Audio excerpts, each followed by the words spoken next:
Bismillahirrahmanirrahim. Today I am going to tell you about the noun. Noun basically is a naming word. Whenever we are calling any person, anything, any state or any other animal for the sake of calling, giving specific name, at that time some things are falling in common, some things are falling in proper, some things are falling in concrete, some things are falling in abstract noun, some things are falling in collective, and other can be called partitive noun. So come to the point, the first type is common noun. Common noun basically whenever we are talking about any person means we are saying, we are giving or calling the specific type. Type means कि जब हम इंसानों की बात करेंगे तो हम इंसानों में लड़के भी होंगे, लड़कियां भी होंगी और उसमें जवान भी होंगे, यंगस्टर भी होंगे और ओल्ड पीपल भी होंगे। उन सब को हम या तो हम किसी को लड़का कहेंगे, लड़की कहेंगे, या चाइल्ड कहेंगे, या मैन कहेंगे, या हम किसी को फीमेल कहेंगे, विमेन कहेंगे। तो ये सारी की सारी चीज़ें जो हैं ये कॉमन नाउन के अंदर फॉल करेंगी। किसके अंदर फॉल करेंगी? कॉमन नाउन के अंदर। और फिर समटाइम्स हम किसी बिल्डिंग का नाम ले रहे होते हैं, कभी हम चेयर कह रहे होते हैं, कभी हम किसी जानवर का नाम ले रहे होते हैं। तो जब हम इन सब चीज़ों से मुखातब हो रहे होते हैं तो ये एक्चुअली इंग्लिश के अंदर हम इनको कॉमन चीज़ें कहते हैं। How they are going to become proper. हमारी सेकंड टाइप जो है वो प्रॉपर नाउन की है, और प्रॉपर का मतलब ये है कि अगर हम किसी, ये देखिए मैंने बॉय को कॉमन नाउन के अंदर डाला हुआ, कैट को कॉमन नाउन के अंदर डाला हुआ, टेबल को मैंने कॉमन नाउन के अंदर डाला हुआ, और अगर मैं किसी बॉय को एक स्पेसिफिक नेम दे देता हूं तो नेम देने के बाद ये फिर कॉमन नहीं रहेगा, ये प्रॉपर बन जाएगा। प्रॉपर किस तरह से कि बेसिकली अहमद जो है it is a common noun, ये लड़का है, इसकी टाइप बेसिक क्या है, जेंडर इसका क्या है, ये मेल है, और मेल के अंदर मेल को जब हम मोस्टली नेम देंगे तो मेल का नेम देंगे। तो जब हमने इसको अहमद कहा तो अहमद बेसिकली एक लड़का है, मेल है। तो मेल क्या चीज थी, बेसिक इसकी क्या चीज थी कि ये बॉय को जेंडर को शो कर रहा था।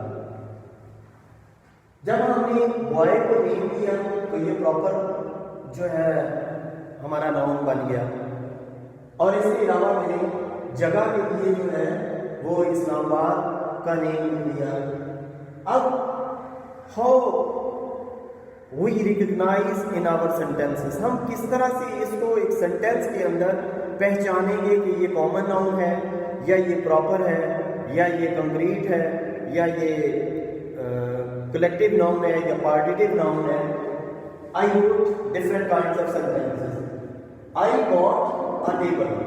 अगर टेबल के नीचे कोई अंडरलाइन कर देता है, हमें पेपर के अंदर जब कोई गिवन असाइनमेंट आ जाती है तो उसके अंदर अगर टेबल के नीचे अंडरलाइन करके ये कह दिया जाए कि ये कौन सा नाउन है तो आपने उसको कहना है कि ये कॉमन नाउन है। इसी तरह ही वेंट टू इस्लामाबाद, तो अगर इस्लामाबाद को अंडरलाइन कर दिया जाए और आपसे ये पूछा जाए कि ये कौन सा नाउन है तो आपने कहना है कि ये प्रॉपर नाउन है। Next, concrete noun basically it is a combination of different elements के, ये वो चीज है कि जिससे कोई चीज बनती है।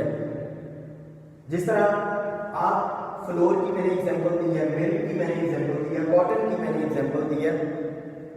अगर हम इंसानों को भी लें तो बेसिकली इंसान जो है ये भी कंक्रीट नाउन है। फ्लोर की एग्जांपल लेते हैं, फ्लोर को देखें कि फ्लोर से चीजें बनती हैं, मिल्क से आगे चीजें बनती हैं, कॉटन से आगे चीजें बनती हैं। He bought 2 kg floor.